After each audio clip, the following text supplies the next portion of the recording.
Now, in 8.2, we're going to go into a little more depth in terms of what a conservative force is, and also talk about some non-conservative forces too.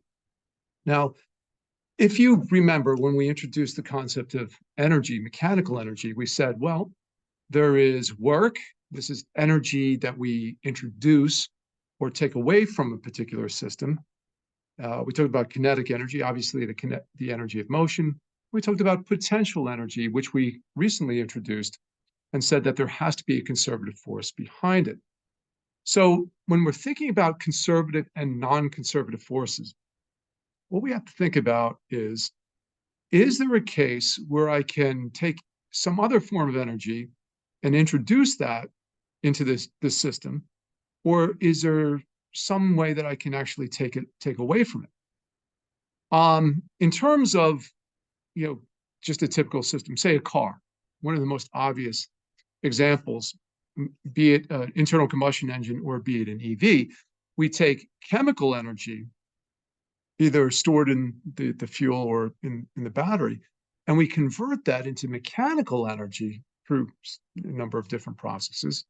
And we're introducing one form of energy that's different, and that becomes mechanical energy. So that's non-conservative. That's a case where we can actually add energy to a particular system. We also have the case of friction. Friction generally goes against motion, another non-conservative force. And in that case, we convert the mechanical energy into heat. So we're going to take a look at some examples of conservative forces, and then we're going to contrast that with some non-conservative forces. And we're going to look at some problems that we might run into when we think about these forces. So again, it's very much a continuation of what we did in 8.1.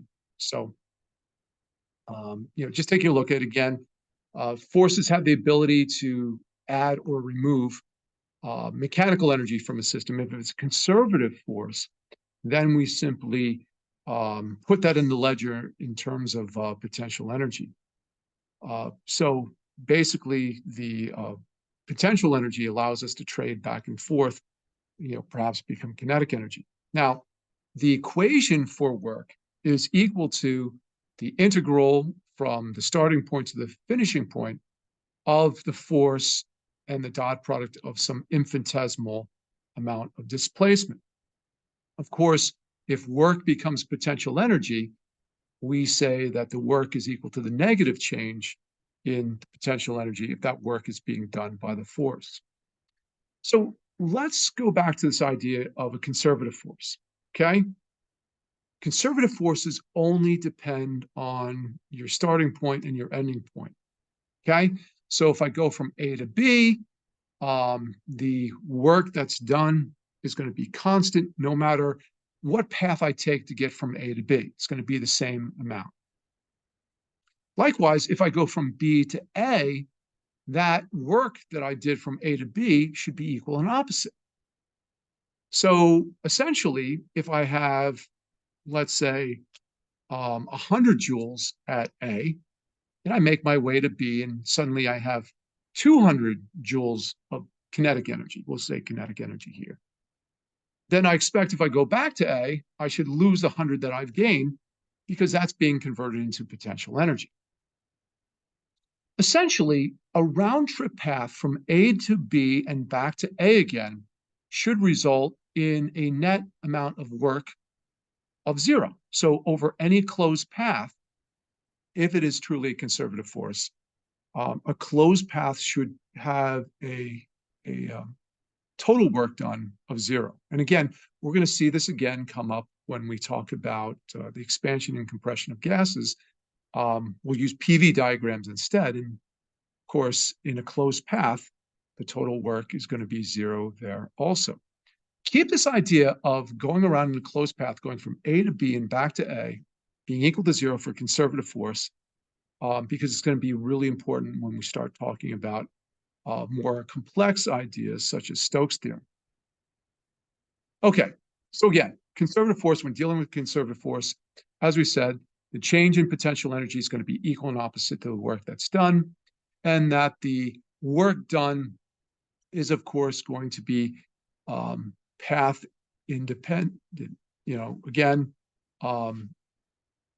be very careful here because your energy is going to be a scalar. The force is a vector. The displacement is a vector, but you're taking a dot product here, which is a scalar product, so you're getting back a scalar in this case. Now, here are two examples of conservative forces, gravity and the elastic force. In both cases, these forces, gravity, if we're talking about very large distances, we have to rely on the expression we got from integrating Newton's universal law of gravity. Near the surface, we can approximate it that it equals mg.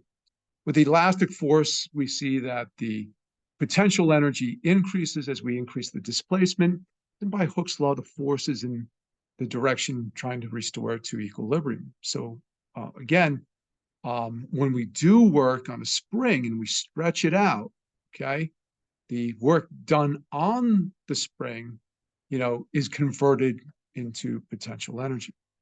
Now, here's an interesting example of gravity. And, you might at first, question whether or not gravity is really a conservative force when we look at this. This is a case of Voyager 2, and it involves something called gravitational assist. It's basically, slingshot process where we use the gravity of a planet to increase the speed of some space probe.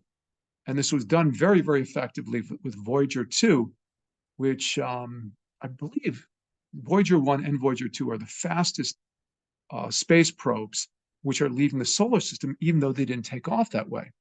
And the way that it worked is as they left Earth, the first encounter that the Voyager spacecraft had was with Jupiter, and Jupiter would give it a little bit of a boost. Then they encountered Saturn, and they both got a boost from Saturn. Voyager 2 was the only one that went on to Uranus and Neptune and received a boost from them, but most of the energy actually came from Jupiter and Saturn in terms of the energy that they gained.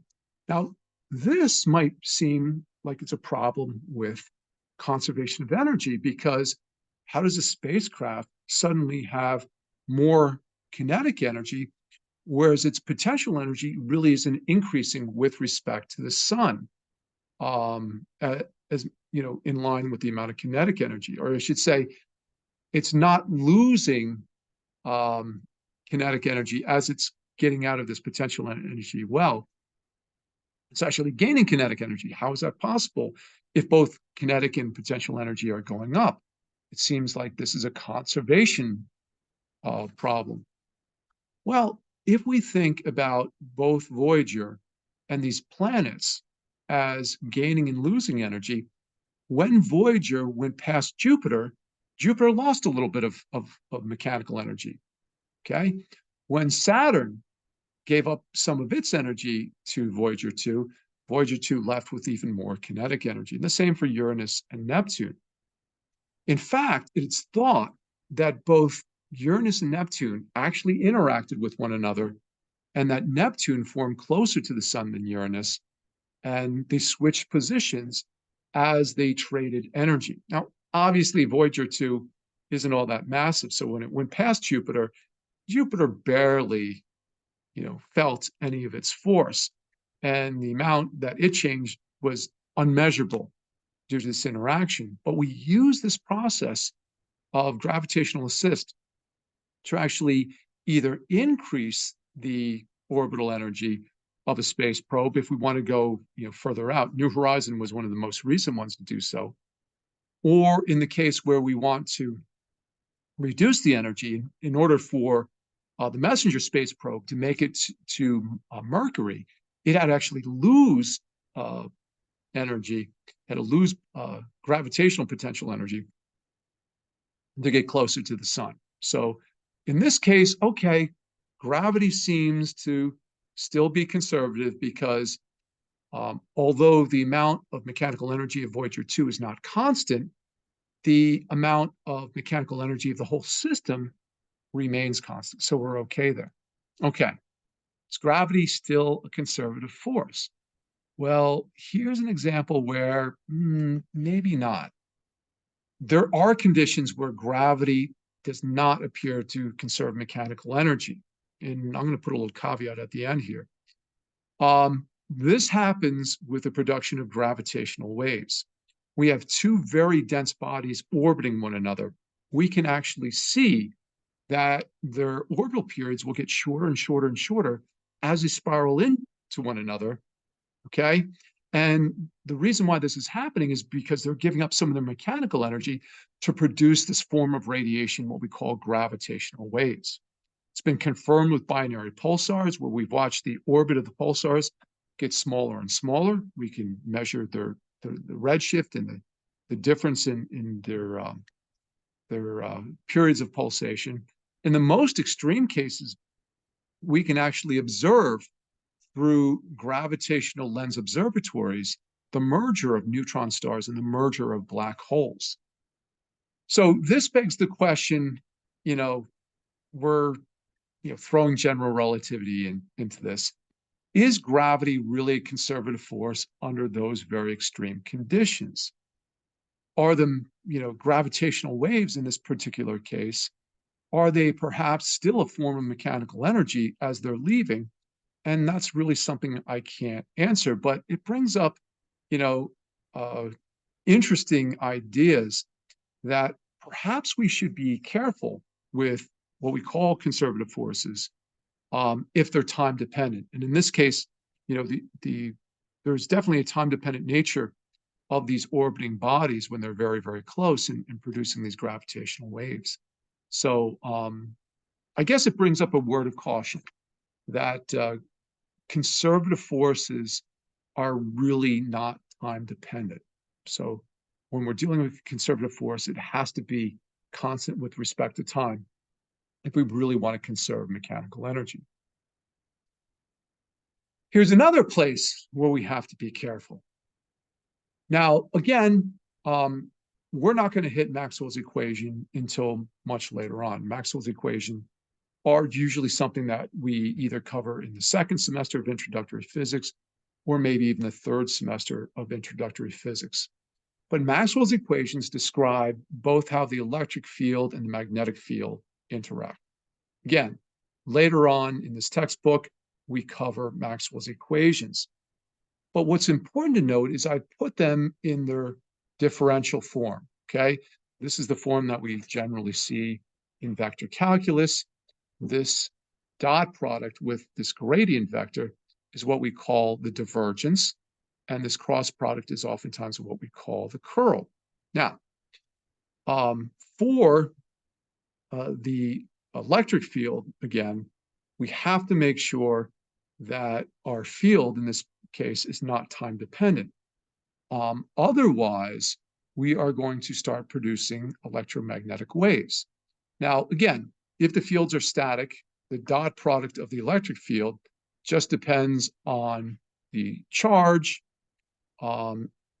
divided by some constant, and certainly a static electric field should conserve mechanical energy. But the problem that we run into is that we actually get, and I'll show why this is important. We actually get that the curl of the magnetic field depends on the current that is passing through a particular surface, if you will. And because this does not equal zero, this will actually have a problem conserving mechanical energy.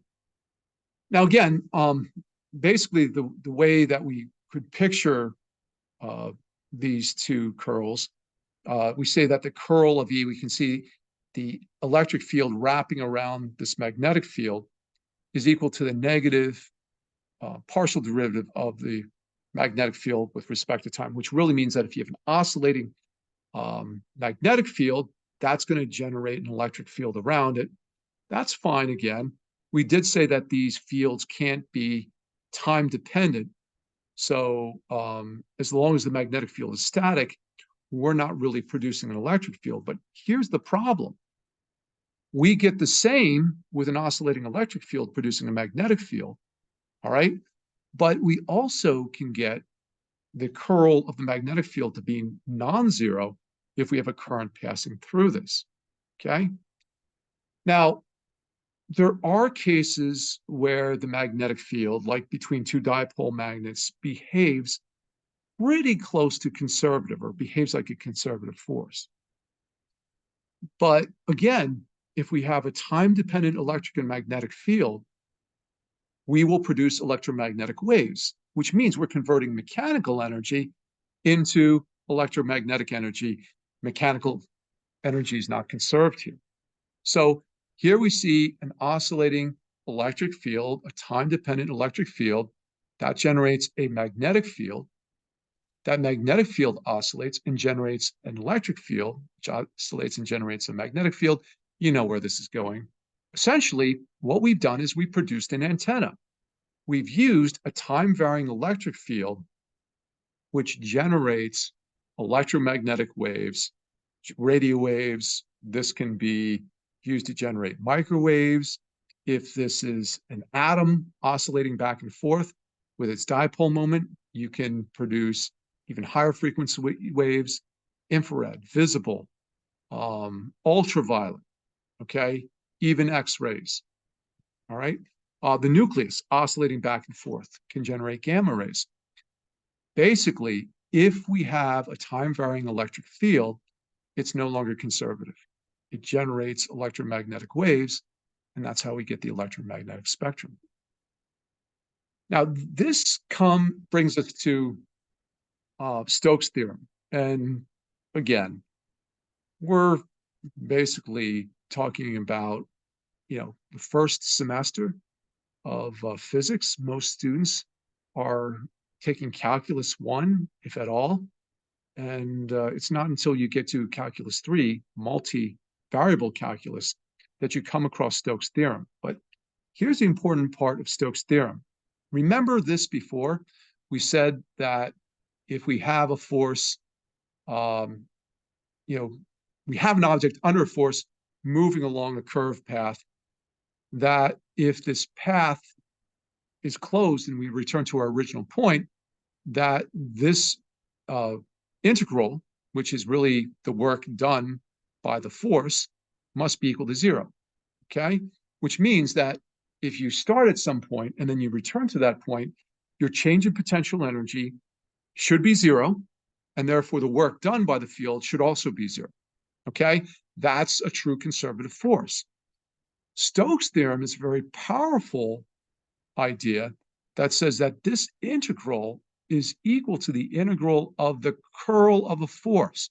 And again, go back to the electromagnetic force. The curl of E is equal to negative dB dt. The curl of B is equal to mu naught J, the electric current, plus epsilon naught mu naught dE dt. Okay? So in that particular case, we have to say that if we have this conservative force, the curl of the force has to be equal to 0. This implies that the curl of the force has to be equal to 0 along this, summing up this curved path right here. And therefore, a conservative force will have these following conditions. Now, again, this is multivariable calculus, so we're dealing with the I hat, the J hat, and the K hat direction. But it implies if we take the curl of a force, that the derivative of the Z component of the force in the Y direction minus the derivative of the Y component of the force in the Z direction should be equal to 0. And the same should be true of X and Z and of Y and X. If we simplify the case to just a two-dimensional interaction, this reduces to dfy over dx minus dfx over dy should be equal to 0, which implies that dfy dx is equal to dfx dy. So, this is something that you can actually test for different forces and demonstrate that this is actually true if you actually get these derivatives. All right. But again, with Stokes' theorem, we basically say that the curl of the force along this closed path or enclosed by this path should be equal to zero. And again, the magnetic field doesn't work that way. We can have that time exclusion, that time dependence exclusion, but we still have that problem with the current right here. So generally, the magnetic field is not usually considered to be a conservative force under the most rigorous analysis. What about non-conservative forces? Let's get away from all of these ideas of what a conservative force is. Non-conservative force is very easy. It's path dependent, which means that if I calculate my work from A to B, whatever path I choose is going to really involve a different amount of work. So let's do this, for instance. I go from point A to point B in my car. If I take the shortest path, given everything being the same, okay, I am going to say there's no extra hills, no extra friction. I'm not changing my speed. If I take the shortest path, my engine is going to have to do work for the least amount of time. So therefore, the least amount of work will be done. If I drive a longer path, okay, same speed, same all conditions, obviously I'm going to burn more fuel. My engine's going to have to do more work. Okay, depends on the path that I take here. All right. Now, if that work is being done by a force like friction, well, this is a no-brainer. If I push a block from A to B along a shorter path, the work done is going to be less than if I take a much longer trip where the friction has more time to interact and use up more of my mechanical energy. So for non-conservative forces, such as friction, we can say that the work done by friction is equal to F dot dr, okay? In this case, friction is easy. It always opposes motion. It's always pointing in the opposite direction. So we can then change this to, since it's a constant, we can actually say F and, cosine, since it's in the opposite direction, cosine is actually equal to -1 here. Your force is going one way, your friction is going the other way. That's 180 degrees apart. So the cosine of 180 degrees, or pi, is going to be -1. That's where the negative sign comes from. F is your frictional force. If I integrate over the entire path length, I just get delta S, which is the length of the path. So work by friction is pretty easy. It's really, if the friction is constant, how much frictional force do you have there? Typically, coefficient of friction times the normal force. How far do you go? Okay. And then, of course, it's negative because we're taking mechanical energy out of the system.